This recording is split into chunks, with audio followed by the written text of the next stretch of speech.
Welcome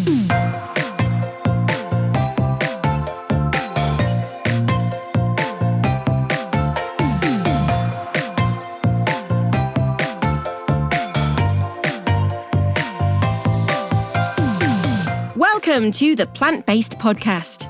Did you know that plants are truly amazing? Not only can you grow them and eat them, you can also wear them, drink them, nourish your skin with them, and so much more.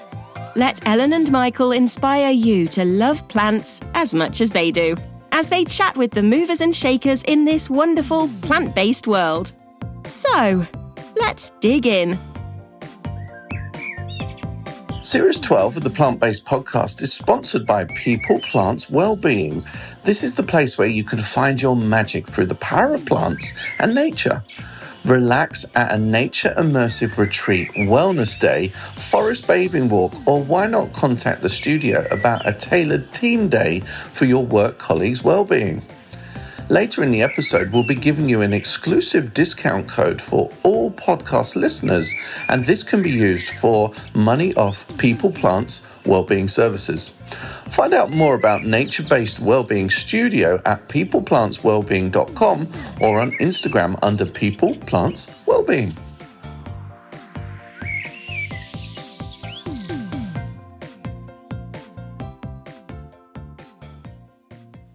Hi everyone, it's Ellen Mary here. This week it's a solo episode week. So that means for a couple of episodes per month, Michael and I, we go solo, or we could call it going rogue. But it means that we can cover topics that we both really love individually, and also trying to get our kind of schedule together gets a bit complicated sometimes. But the solo episodes have been going really, really well. We're so pleased that you carry on listening to us. Michael recently went to visit a swimming pool high up. I mean, I'm so pleased he took that episode because he actually got in the pool and it's glass. So you can, look down through the water, through the glass bottom, down to the ground. I think I would have jelly legs. But go and listen to it. It's a really great episode. But this episode this week, I am speaking to Meg, all the way from Canada. We're going to be talking about veganic gardening. Meg is absolutely lovely. She promotes veganic gardening to empower people to grow their own fruits and vegetables the vegan way, using entirely plant-based fertilizers. So I know many of you will have heard of brands such as Plant Grow, Natural Grower, Dalefoot Compost do some plant-based fertilizer as well in the form of mulch.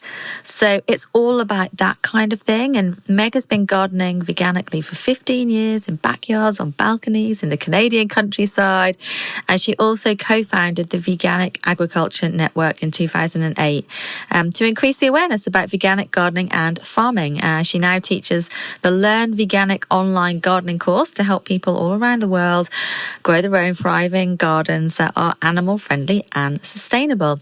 And if you keep listening to the episode and you are interested in maybe taking that course, there is an exclusive plant-based podcast discount that Meg will give you as we chat through this episode. So stay listening for that. So here we are, me, Meg Kelly, Veganic Gardener. So welcome to the podcast, Meg. Hi, Ellen. Thanks so much for having me here today. It's such a pleasure, and I'm really excited to have you here because we're going to be talking about one of my favorite things, veganic gardening. But before we do, I have to just say about your backdrop to the screen I can see you on here on Zoom. It's just lovely plants behind you. Yeah, I really like to have plants around the house. It really brightens things up. And especially here, I'm in Canada. So, we have long winters too. So it's just nice to have green around all year long. Absolutely. That's way better than my white wall behind me. Usually I do have plants, but I've been gardening all day today in the wind and rain, and I am sitting down with my feet up on the sofa and there aren't any plants behind me. So I'll delight in looking at yours while we're recording this. So Meg, first of all, we always ask our guests on the podcast, what's your background in gardening? How did it all start for you? I would say for me, gardening started more from an eco-citizen standpoint. And so I was actually just starting to evaluate my life a little bit and try to figure out how I could have less environmental impact. And I realized that I didn't even know how to grow my own food. And, I knew that at that point, because I was, living in an apartment and, I knew I wouldn't be able to grow all of my own food all in one go. And, even today, I certainly don't grow all of my own food.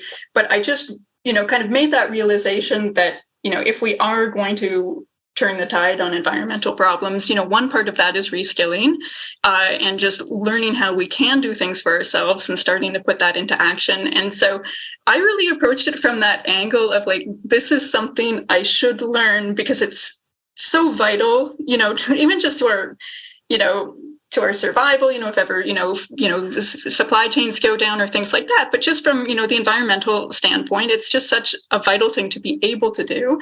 And then once I started gardening, that's when I realized how fun it was. And so I didn't even know how fun and inspiring, it was going to become. I didn't know it was going to become one of my passions, but it really did. I mean, it's just such an amazing thing to interact with plants, to, to start from this tiny seed and just to, watch it grow.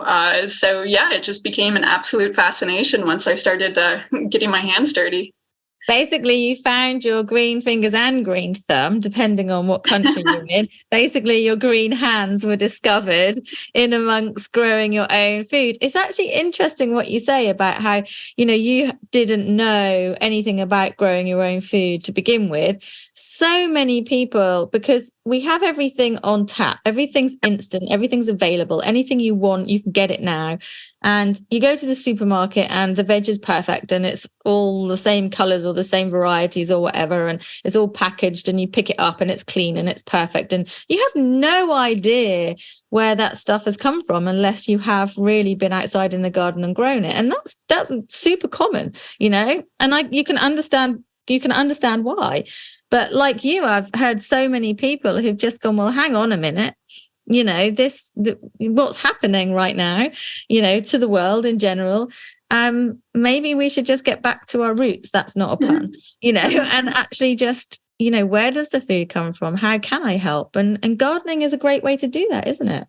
Yeah. And I think too, when you mentioned about all the produce being perfect and everything, times when I have been growing more of my own food and, buying from farmers markets and visiting farms, you realize how much food doesn't look like that and how much food waste there is because people are kind of, have kind of bought into this idea that everything's supposed to look perfect. And so I think, one of the other elements of, growing part of our own food is that we come to have a much better understanding of how much work goes into it and how not all food looks perfect. And so then when we're, buying directly from farmers, we can understand more, why it might cost a certain amount or why, that particular tomato might not look, perfect. And so I think that it also just helps us engage more with local food systems, just to be growing part of our own food and then just to, just have a better understanding of how the whole process works and more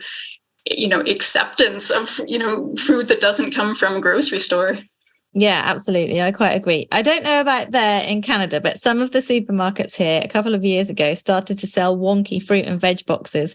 So, you could go up and just buy a tray of all the veg that they wouldn't usually pass as sellable because it was just a different shape. But it's just the same food. But it was really cool to see that they would actually sell some like wonky fruit and veg. I was like, that's kind of good. That's cool. I was actually cooking some potatoes recently that had been purchased and all of them were wonky. There were some hearts. There were some that looked like faces. And I just thought, what's up with all these really cool, interesting potatoes? And then I looked at the bag and realized it was a bag of wonky potatoes. And that's why they were all so fascinating. That's brilliant, but that's way more fun anyway. Like a wonky potato is way more fun than just a round potato, right? I'd love to know a little bit more about where you garden. So obviously you're in Canada, you have long winters, like you said. Where do you garden? How do you garden? How do you manage to produce food in your environment? Yeah, so I mean, we have where I am a kind of a winter that I'm going to say, in a sense, lasts from almost like November to April. I mean, there's still some snow on the ground sometimes in April, May. And so, there are some things that are maybe more challenging in terms of it's harder to do like successive harvests. I think in England, you might say, okay, I'm going to plant this, and then I'm going to plant that thing in the same space. Whereas here in Canada, there are some successive harvests, like you could do radishes and then tomatoes. But it's, we're a bit more limited in our season, and we have to be a bit more careful about the planting dates, because, if we plant something 3 weeks late, then it might not get to maturity before the end of the season. So we kind of have to kind of play with the fact that, we can't plant too early because it could freeze. And then if we kind of get it in 3 weeks late, well, then it might freeze before, in the fall. And so we do have to be, a bit more like tied to the planting calendar, and if you decide to go on vacation for 3 weeks at the beginning of June, well, then you've lost that time in which you would have planted almost everything. So, Yeah. So there is that. But, aside from that, I'd say, you also get that sensation of like having a break during the winter, because there's this point at which gardening season's kind of over, and you go, okay, I'm going to take a break now. And, I'm going to eat my potatoes and eat my carrots and, maybe do some indoor sprouting. But, there is this, moment where you take this pause, and then you get excited about the fact that it's all going to be starting up again. I think that's a really lovely way of putting it. And I often see, like, over winter months, obviously for people's mental health, getting outside is so important. But a lot of people will say, oh, I just want to get back in the garden, starting things off really early, maybe a little too early, but, whatever you want to try it for sure. But I actually enjoy winter because it's a season, and we're sort of losing the seasons. We certainly are here in Europe, that's for sure. But winter for a human is about relaxing and taking stock and staying warm and being indoors. That's kind of like how like the seasons go, So I agree with you. I when the allotments kind of not shut down, should I say, but kind of just resting over the winter period. I love being indoors and just relaxing myself, like almost the same as most of the plants as well, Yeah, and I mean, I sometimes get into sprouting. I don't necessarily sprout all winter long, but I like the fact that I can, start with a seed. 5 days later, I've got something to eat in a salad, and it's just a few minutes in the morning, a few minutes in the evening. So, I find that we can, find ways to garden all year long if we want to too. Absolutely. Couldn't agree more. So we're going to get on to the discussion of the podcast, and that is veganic gardening. So my allotment is veganic. Lots of people ask me what that means. How do you possibly garden without animal products and with the least harm to the environment and any creatures that live there, all of that? What got you into veganic gardening, first of all? Yeah, so I mean, when I decided I was interested in gardening, I had already been vegan for a few years. And so, I was just interested in the idea of, gardening in a way that was vegan too. And so, a lot of fertilizers, if you go to a typical garden center, will be animal products. And it can be things like chicken manure and blood meal and bone meal. And, none of this stuff comes from, happy places. I mean, this is, slaughterhouse byproducts and factory farm byproducts and things like that. So I was really, really lucky that when I became interested in gardening, and I had actually just grown my first sprouts inside, and I had grown one pea plant in my apartment in the middle of winter just to see what would happen. I happened to become friends with a guy named Stefan Groslo, and he was really into veganics. And so he had grown up on a farm and become vegan. And then he got in contact with the Veganic Agriculture Network in England. And he actually went over to Europe and visited a whole bunch of veganic farms. And then shortly after he came back, we ended up becoming friends. And I said, I'm interested in gardening. And he said, well, I'll show you how to do it veganically. And so it was really awesome that I was just able to learn veganic techniques right away. And I've actually never gardened with animal products at all. So, it can be pretty simple. I mean, a lot of people garden veganically without even knowing they're doing it. If somebody gardens using veggie compost as their only source of fertilizer, and, they've made that veggie compost, with their fruit scraps and veggie scraps and, some autumn leaves and things like that, and they use that to fertilize their garden, well, that's veganic. If you add some straw as a mulch in your garden, that's veganic too. So there's all sorts of techniques that go beyond that, but it can be as simple as just making your own veggie compost and using that. You just said about the kind of bone meal, fish blood and bone. I'm sorry, I've just got to go there with this, but why? Like plants, I think so. Okay, I'm not going to go there as harsh as I was going to go there, but I think we complicate gardening sometimes. Like we're sold products, that, like you said, have a lot of animal derivatives in them. But ultimately, we don't need any of them because really, first of all, nature can do most of it with our kind of helping along the way. And I haven't gardened with animal products now for 6 years. So I was vegan, but I hadn't made the link between what I was using in the garden. And then it just dawned on me one day. And I think it was because a friend was putting fish blood and bone on their roses. And I was like, ew. Why? And then I was like, but hang on a minute, I use animal manure on the veg that I'm growing. And that's when I found the Vegan Organic Network as well in the UK. So to me, I think it's a real, almost kind of back to real basics of gardening. And it's just the nicest approach. Yeah. And I mean, I think of it a bit as, what happens out in nature, out in nature, there's trees and some leaves fall and some twigs fall, and then all of the soil organisms come in and they break that down, and that's what builds up the soil.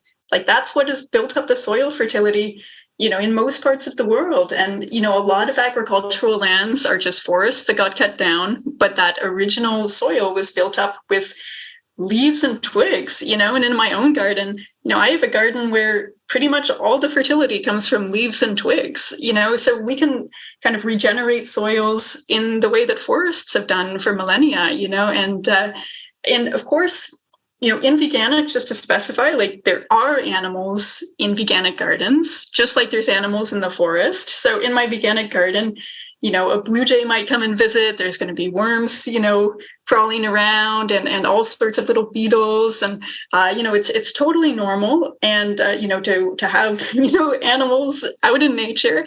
And so, they will still kind of make sort of micro manure. And so, in a sense, there is, a sort of micro manure in our gardens, but it's all just from free living animals who have just broken down some plant matter that we've put in our garden, instead of taking plants and then feeding them to domesticated animals and taking that manure. So it's really about doing something that's, doesn't involve exploitation and that's more environmentally friendly, and where, we're just working directly with plant materials and with nature.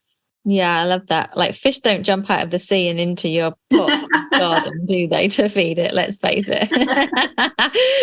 So, okay, how to grow veganically? A lot of people have kind of really, seen how important organic gardening is. And that's great because there's been a really big movement towards that over the past however many years, which is amazing. How do you translate organic to veganic? How does that work? Apart from obviously leaves and twigs, like you said, what does it mean to grow veganically? Yeah, so veganically basically means that we start directly with plant materials instead of putting those plant materials through an animal first. So, if you look at something like what is manure? Well, manure is just what a cow ate and then pooed out. So we can go back to the question, well, what did the cow eat? Because the manure is just made of whatever the cow ate anyway. So that could be something like hay or like alfalfa. And I have one garden that's fertilized entirely with hay. I just put a really thick layer of hay everywhere, and the soil organisms break it down, and I just kind of plant through the hay. I've got another garden that's fertilized with alfalfa. And I'll just say, just so everyone knows, that some alfalfa, if you buy alfalfa commercially, some of it is GMO, some of it's sprayed with really strong herbicides. So you do have to kind of ask questions if you're buying things like alfalfa. We do live in an agricultural system where lots of things have been sprayed. So anytime we buy anything, we do want to ask some questions. But, the fact of the matter is cows don't make nutrients. Cows don't make phosphorus, they don't make nitrogen. So any of those nutrients that are found in the blood or bone or manure just came from whatever plants they ate.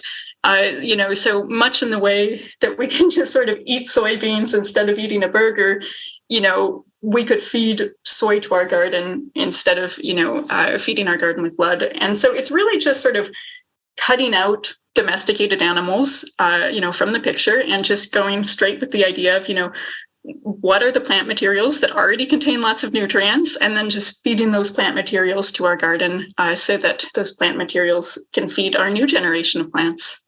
Yeah, that's lovely. And what about things like even the seeds that you sow? Do you collect your own seeds, or are you happy to go and just buy seeds from the shop? Like, where does it all start?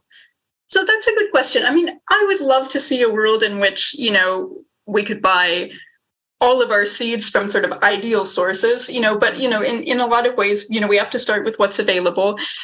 So, I used to buy primarily organic seeds, and now I buy primarily veganic seeds because it just happens that in Canada now we have 3 veganic seed producers. Oh, wonderful. I think Canada has become the kind of, I'm going to say, the capital of veganic seed producers by having 3 small scale seed producers. So this year it was really cool. It was the first year that all of the seeds that I bought were veganic, and then the other seeds I had were ones I had saved myself. But that's something that might become available in more countries, as this whole movement progresses. For the moment, I would say, to concentrate on seeds that are organic and heirloom seeds, ones where you're able to save your own seeds. After that, if you can't find organic heirloom, well, then, at least try to find ones that haven't been, covered in chemicals. If you ever open a seed package and the seeds are bright blue or bright green covered in a chemical coating, stay away from that, because, that's fairly problematic chemicals. But, I'd say just work with what you're able to find. And I think over the years, these are things where we can keep, moving slowly in a, more ideal direction as we learn how to save our own seeds, as we trade seeds with other people. Yeah, I love that. Seed swaps and community gardens, that kind of thing. Great places to do that as well. Let's talk through some tips. So for anyone who's maybe a complete beginner gardener and wants to just go all in veganic gardening, or someone who's, already gardened, but this has maybe inspired them to think more veganically. Let's just look through like the process of growing a plant, if you like. So you've got your seeds and you've sown your seeds. What compost do you use? So, ideally it's to make our own compost. And, I'd especially say to anyone who hasn't started gardening yet and you're thinking of gardening, start composting first, because oftentimes when we start gardening, we say, gee, I wish I had started composting a year ago or 2 years ago. Yeah. So that's really one of the first things to do. And, even if you're already gardening and you don't have enough compost, you can start looking into scenarios like, can I get the veggie scraps from my neighbors or my friends in order to make more compost? So I really like to start by looking at what are sources of nutrients that are already going to the waste stream, that are maybe, being thrown out, where we can revalue those nutrients. And I like to look at that before the idea of going out and buying products. That being said, if somebody doesn't have compost yet and they want to start gardening sort of now, I can say, luckily in England, there actually are more and more veganic products available on the market. That's one area in Canada where we are very far behind, where we have one product and then, alfalfa meal. In England, there's places like, Fertile Fiber, and there's other places in England that have started making fertilizers from anaerobic digestate that are veganic. And so I think in England, there's probably 5 or 6 different commercial options. And so at least there is that opportunity just to say, I'm going to buy a bag of something through the mail. And when people are just starting out, that can sometimes be the easiest thing. I would love it if in garden centers in the future, people do have the option of walking into a garden center. I went into a garden center for the first time in ages recently and realized it was all chemicals and animal products. Really? And so I realized why, it's being so beneficial just to make most of my own fertilizers at home. But there's other things that we can do for fertilizers, like making nettle tea and making comfrey tea, or even putting grass clippings. I was in my garden this week, and we had just kind of cut down a bunch of grass and a bunch of clover and a bunch of meadow, and I just took all of those clippings and I just put them around my plants. So I've got some plants right now that are just a few weeks old, and I know that they need some extra nutrients. So I put some extra handfuls of compost around them. I put a little bit of alfalfa pellets around them, and I just took some grass and put that around them. And I know that that's all going to kind of slowly break down and nourish the plants. That's lovely, isn't it? It's just like a really sustainable way of gardening, because you're just reusing, everything that's in the garden over and over again, whether that's going in the compost or using as mulch or a feed. It's like keeping everything within the garden, which is really nice. So, okay, so planted the plants out, perhaps we've, mulched them, all of that. Oh my gosh, slugs and snails. Yeah, slugs and snails is one of the tough ones. I know that's even more of an issue for you in England because you have, such a damp climate. It's been raining nonstop, I might tell you, for July. It's been the wettest July ever. Yeah, I mean, here we have short summers, but they also tend to be hot. We have that's one thing I can say for our weather here is we tend to have enough rain and enough heat. So it's a short summer, but it's kind of got what it needs during that shorter period. Yeah. And so we have, some issues with slugs and snails, not quite as bad as yours. And that is one of those areas where mulch, is a bit of a mixed blessing, right? I mean, if you get to water less, you weed less, it ends up nourishing your soil as it breaks down, and it's fertilizing the plants, it's building up the soil quality. But it's also a really good home for slugs and snails. And I mean, slugs and snails do have important roles to play in the ecosystem. Slugs have roles that are very similar to worms, of making like tunnels in the dirt and aerating the dirt, and kind of cycling organic matter. But they also really like to eat young plants. And yeah, that's a challenge. And, I'll admit, if you plant a bunch of baby plants and slugs come and eat everything, well, then you're not any farther ahead. So, I mean, one option is just not mulching until your plants are well established, because it's plants that are super young that slugs can really decimate. I mean, if your plant only has 2 little leaves and the slugs eat both of them, it's over. Whereas if you have, a kale plant that's really getting well established, well, at that point, if the slug comes and puts some holes in it, it's more aesthetic than anything else. So, you can always take the mulch off when you're experiencing problems and then put it back on when you feel like your plants are able to handle it. What I sometimes do is I'll just plant way more seeds than I need. And I've done that before with beans and peas, especially with beans, because once they lose their first 2 leaves, they basically just die. And so, I used to sometimes put, I want 5 beans, so I'll plant 5 beans. And years I've had issues with slugs. I think if I'll plant 25 beans, some of them are going to break through. Some of them might be eaten by slugs and other ones will break through. But I think it is important to remember that in nature, plants send out hundreds of seeds. They send out thousands of seeds. They don't just put in 5 seeds to make 5 plants. Yeah. They put out hundreds of seeds because some of them will make it and some of them won't. And so, I think that there are ways in which we can imitate that aspect of nature to some degree, if we are experiencing too many losses of our plants. Yeah, I agree. I actually done something today for the first time I think I've ever done this. I don't get many slugs and snails on my allotment, mainly because the soil is very sandy, which they're not as keen on anyway. And I do use a veganic mulch, which is quite rough, and they don't really seem to like going over it very much. So I have a very low slug and snail attack rate in the garden. Oh, it sounds like you've got a solution then with this uncomfortable mulch. Yeah, uncomfortable mulch helps. And I was harvesting some beetroot, and then I harvested some turnips. And when I lifted it up, there was a snail and a slug on the turnip. And I was like, well, it hasn't done any damage. And there's a ton of foliage in the turnip bed. Like, there's just so many. There's so much of it that if the slug ate a few leaves, it really wouldn't matter. usually I would remove the slug or snail. I'd put it somewhere else, like out of the way, somewhere away from my vegetables. And I put it right back where I got it from. Not the turnip, but I picked the slug off and I put it right back. And I just thought, I am not interfering with what's happening here. Like I almost want to see what happens.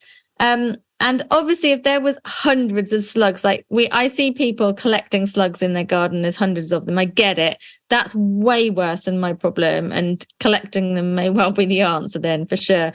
But I don't have that many. So I figured I'd just put it back and let it get on with its life and see what happens. And there's loads of birds and it's very biodiverse space. So I'm sure it might get snatched by something natural anyway. But I figured, okay, well, it can eat a couple of leaves. Honestly, fine. Let's see what goes. I'm going to go back to the allotment tomorrow, regret that decision when it's all munched.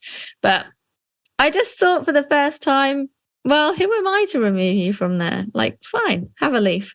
Yeah. And, I sometimes see gardening as, instead of the idea of I'm going to grow all of this food for me, it's more the idea that I'm going to make this area of land more biodiverse than I found it. Plus, I'm going to get some food too. Yeah.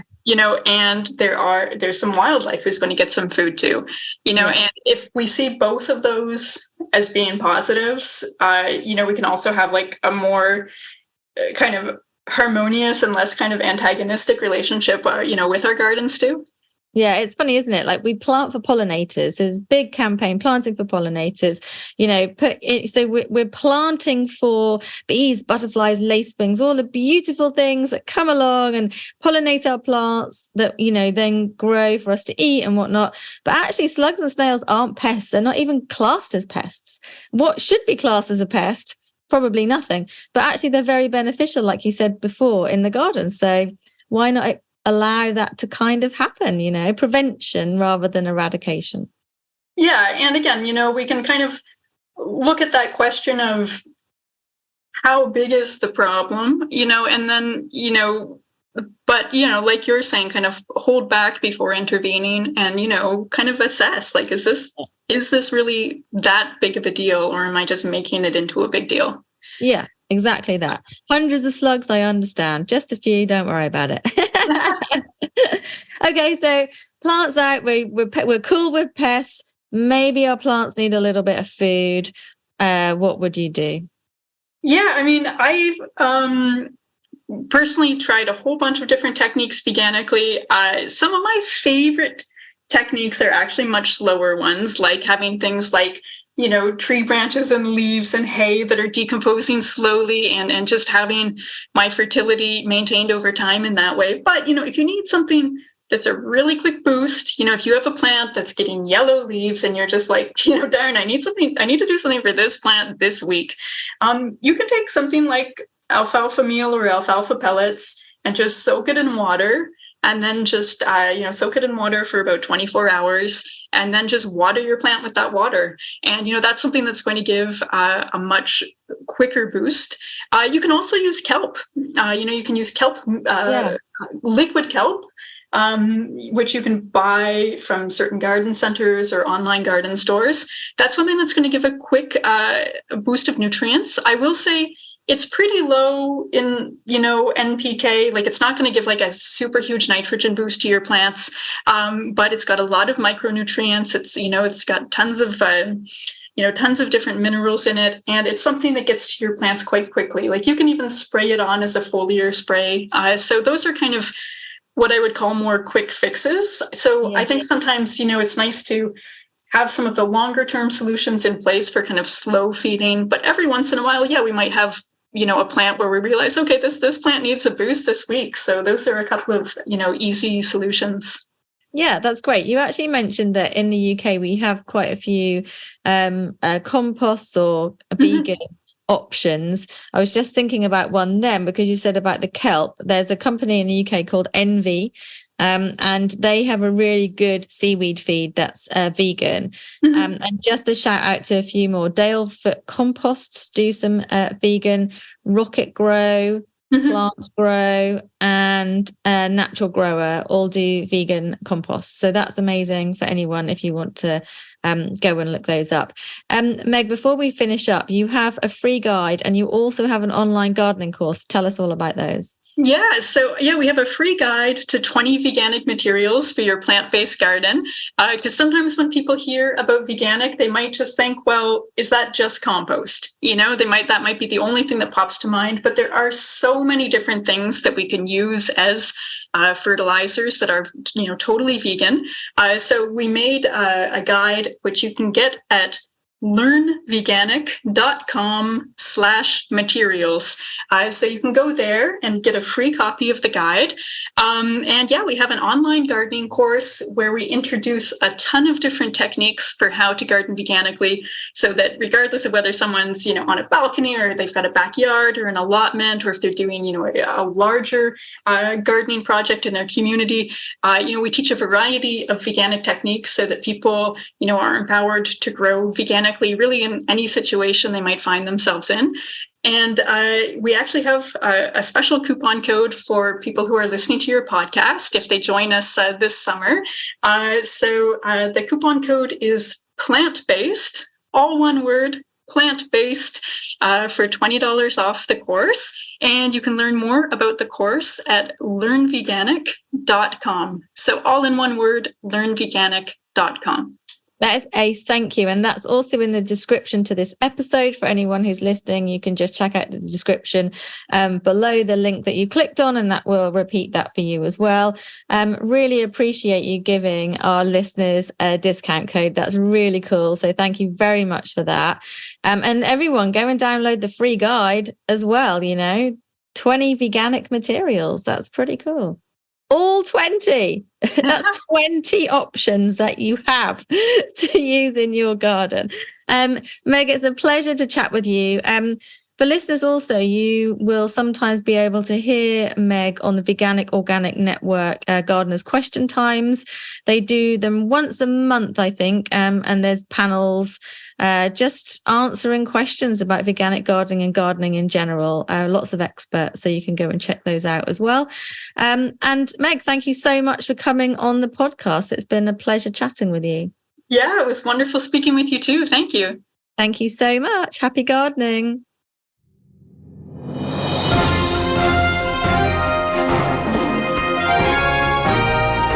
Welcome to the Plant Based Podcast News, your horticultural news roundup for the week.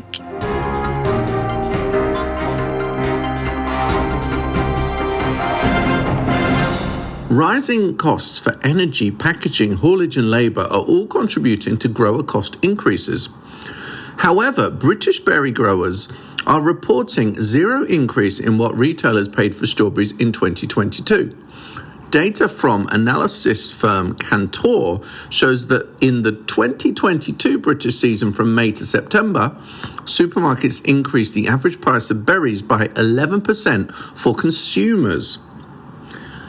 BBG is now publishing weekly sales data from its members to reveal which supermarkets are most supportive of British berries. There are 6 new landscape-scale nature recovery projects being launched by Natural England. An area bigger than the size of Hertfordshire will be dedicated to nature recovery. The projects, supported by £7.4 million funding from DEFRA and Natural England, will be in Cumbria, Cheshire, Lancashire, Northumbria, Surrey, Yorkshire and North Lincolnshire, Sussex and Kent. Tony Juniper, who's the chair of Natural England, said, "These nature recovery projects will enrich our landscapes for wildlife, develop resilience to climate change, catch carbon and help to clean up air and water." And you can find out more on Natural England's website.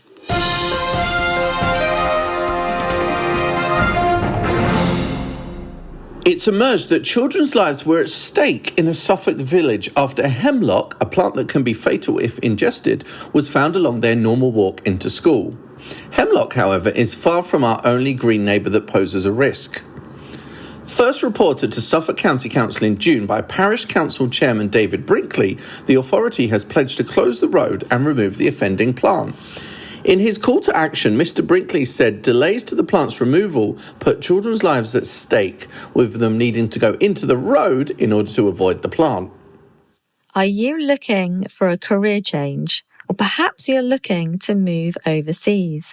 Well, you might be in luck. There's a head gardener position at a private country estate in Provence in France. And the initial interviews are actually going to be held in London. So this could be your chance to work as a head gardener at a large private wine producing estate in Provence. Sounds amazing. You can find out more at horticulturejobs.co.uk.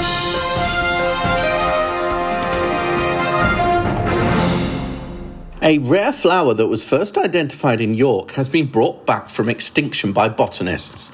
Yellow-flowered York groundsel is a hybrid of two other plants that first appeared in the city in the 70s. It disappeared in the 90s, but scientists planted seeds around the railway station as thousands of tiny plants have now begun to flower. The top 100 most influential people in horticulture, according to Hort Week readers, has been announced. And of course, our very own podcast co-host, Michael Perry, is on the list, along with many other names who you may recognise and some who have even been on this very podcast. If you'd like to check out the list to see who the top 100 people in horticulture are, you can find that at hortweek.com. It's great to see some really cool names. Nat Porter from Young People in Horticulture, Lizzie Munson from the Rose Press Garden, and of course all of the people who you would imagine: Alan Titchmarsh, Monty Don, Adam Frost, David Dominey, Dan Pearson, and not me. Okay, I'm over this now.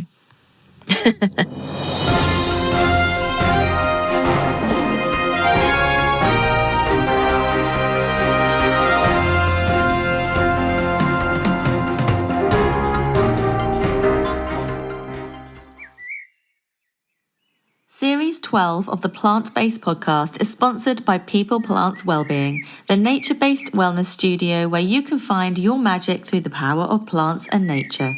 Take 10% off all services, treatments and retreats with our exclusive discount code for you, our podcast listeners. Use code PBP Series 12 via the website or when you contact the team to book. Next wellness days are coming up soon. Find out more and book your place at peopleplantswellbeing.com or on Instagram at peopleplantswellbeing.